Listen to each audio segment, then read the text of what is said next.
The news day continues here on One News Now. I'm Pauline Verzosa. 3 areas are under signal number 1 as tropical storm Leon maintains its strength. Leon was last spotted 840 kilometers east of central Luzon. It carries maximum sustained winds of 85 kilometers per hour and gustiness of up to 105 kilometers per hour.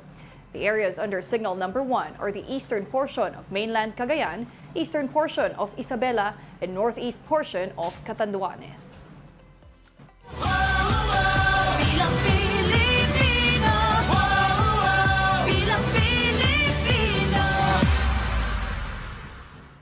Miru Systems has turned over its printing machines to the Commission on Elections, or COMELEC, and National Printing Office for next year's elections. COMELEC Chairman George Garcia claimed the HP printing machines are better this year because they are cheaper yet more efficient. COMELEC is targeting to finish printing up to 71 million ballots for the next 2 months. Garcia also assured the public that no excess ballots will be printed to avoid cheating and other possible election issues. Meanwhile, senatorial aspirant attorney J.V. Hinlo says the government should be more proactive in disaster preparedness. And here's an excerpt from his interview on The Big Story. If you were a senator, what would you do about this disaster? We should, let's say, prepare for the disaster preparedness program of the government, that we should not be reactive, but rather we should already look forward. When this kind of problem arises, we have to prepare way ahead. What should be the response? Government should be ready. Our country is besieged by storms every year. So why do this thing continue to happen? At least a dozen, in fact. Yeah. So with how the government is carrying out rescue and relief operations now, where do you see them falling short? As where what the issues? former President Duterte said, we should have prepared ahead and not be reactive. So I agree with him. We have the 911 program, which I co-started with when I was still with the DILG. When the storm was already seen to be entering the Philippines, our police force, our firemen, all the responders should be prepared for it. But all the LGUs should be prepared But you for heard our interview with Rafi Magno. He was saying this was unprecedented levels of flooding over in Naga because what is involved here was the Bicol River Basin as well. Bukod doon kasi nga parang yung bagyo nandito sa may east going west. Pero yung cloud formation pa gano'n, parang hindi, kumbaga parang, I mean, how could they have prepared better for this? Natural calamity cannot be controlled by us. We can just limit its effect. No? We should look at the problem of our forests. Kailangan ba may reforestation? Denuded ba yung ating mga trees? Is it the right policy of government to do more reclamation projects? Saan ba lalabas yung tubig pag may baha dito sa Metro Manila? So, there should be a master plan. Ay nakikita natin yung mga daan, maganda pa, sinisira. We're wasting money with that. Meron tayong ginagawang drainage system, may nilalabasan ba yan? Baka mamaya hukay lang sila ng hukay. There's no outlet. So, let government show us. When there's water coming in, where's the outflow? We don't see that. Every year there's ready construction, but this problem continues. We pour in billions, but this problem continues. Let the DPWH be accountable to their projects. Dapat yung inimbestigahan sa Senado at Kongreso, yung mga ganito. We'll be back with more stories after this break. Keep it here on One News.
Welcome back. You're still watching One News Now. I'm Pauline Verzosa.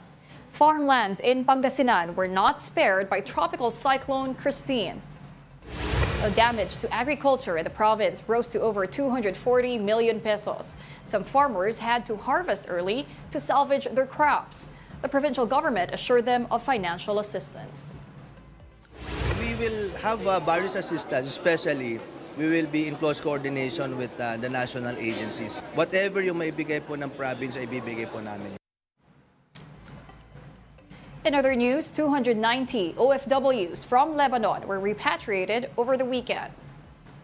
This is the largest batch of OFWs who chose to go back to the Philippines amid the ongoing tension between Israel and Hezbollah force. They will receive more than 100,000 pesos of financial aid from the government. So far, over 900 Filipinos were repatriated from Lebanon since October 2023. Lebanon is still under alert level 3, which means repatriation is voluntary. We're telling everybody, can you please go home? We're not forcing you to go home because we can bring you home. Now, why is it not alert level 4? One, because there's no chaotic peace and order situation. And this is not like what happened in Gaza. We cannot declare alert level 4 if the Lebanese will not or are not yet capable of issuing exit clearances quickly for usually walang control siya eh. Sige, even those countries say, foreigners, get out. That's not the case in Lebanon.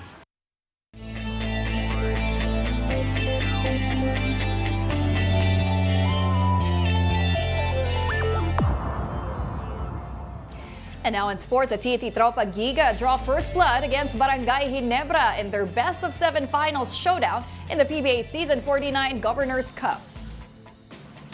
TNT got off to a hot start and stayed in control throughout the match that ended with a final score 104-88. Ginebra tried to close the gap, but TNT's relentless defense left the Gin Kings struggling from the three-point territory. The PBA earlier announced that the game's proceeds will go to the victims of Tropical Cyclone Christine. The University of the East has bounced back at the expense of National University in the UAAP men's basketball tournament. That and more in this report by Mobile Journal, Denise Valdesancho. After a day of being postponed, the rivalry continues in the 87th season of the UAAP second elimination round in yet another weekend showdown. This play of the quarter is brought to you by Pharmaton Energy Plus, powered by ginseng and 40 multivitamins to boost your energy. Maga to beat the buzzer, yes! Coming from a defeat against the De La Salle Green Archers after a 2-week break, the UE Red Warriors are back in the winning column after its victory against the NU Bulldogs, 74-58. With only a few points to separate them at the half, the men in the red and white shirts showed no signs of rustiness right after taking charge and extending their lead in the second half. Big man Precious Momo Way led the team after dropping a double-double of 17 points and 17 rebounds. Over the Taft side, the De La Salle Green Archers continue their winning streak after defeating the Ateneo Blue Eagles 80-65. Right from the first quarter, the men in the green shirts managed to take the lead. Coming off from his 29-point career high, reigning MVP Kevin Kimbao managed to show that he's got the license to shoot, with his new career high of 33 points, together with 13 rebounds. Another Final Four slot secured. Another team coming off from a 2-week break was the UP Fighting Maroons after claiming its win against the Adamson Soaring Falcons. Falling behind most of the second half, the Katipunan squad was able to find its momentum, ending the halftime to a 7-point advantage. Only down by a single point in the fourth quarter with 3 minutes and 48 seconds left. 1-point game. Terry Belmonte inside. Big basket. The Adamson Soaring Falcons failed to hold onto its lead, ending the match with a final score of 70-59. The Growling Tigers are finally back on track after a 3-game losing streak. It was a much-needed win for the España-based squad, who spoiled VJ Press' 31-point explosion after ending the match in a 9-point lead, 79-70. Kyle Paranada, together with Nick Cabanero, took charge, finishing the match with a season high of 13 points and 2 assists. With 2 more slots left for the Final Four, the pressure is on for the teams vying for a spot. Games continue this Wednesday at the Mall of Asia Arena, with Adamson taking on UE and a classic battle of Katipunan between the Fighting Maroons and the Blue Eagles. Mobile journalist Denise Valdesancho. We are One News. And those are the top stories of the hour. I'm Pauline Berzosa. We are One News.